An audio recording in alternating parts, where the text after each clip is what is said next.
Today is election day in Kyrgyzstan. It's the local elections and it's quite a big deal. All public buildings today are opening their doors to receive voters.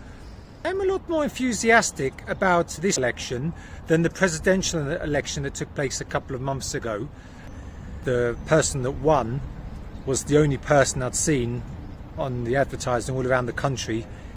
And I was quite surprised when I got to the polling station on the day. There was actually 19 approved candidates, where I'd only actually seen the face of one of them. So it was quite clear he was going to win. However, this time it's a lot more interesting because I've seen advertisements all around town for all of the political parties.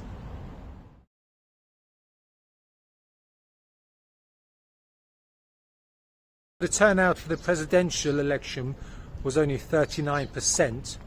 Maybe that's because people already thought it was a foregone conclusion as to who was going to win. Maybe this time, in an effort to encourage more voters to come along and vote, they're playing music. I think one reason for low voter turnout is because here they always seem to hold the elections on a Sunday.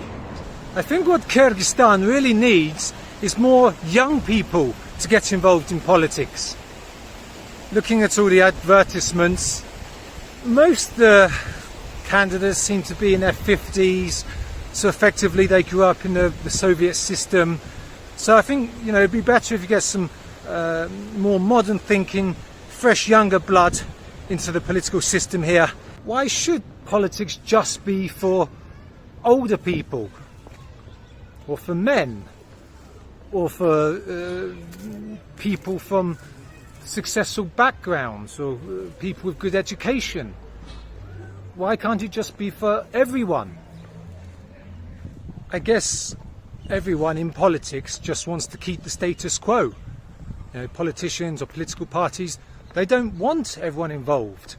The more people or parties involved, the more competition, and then the less chance they have of gaining power or holding on to power.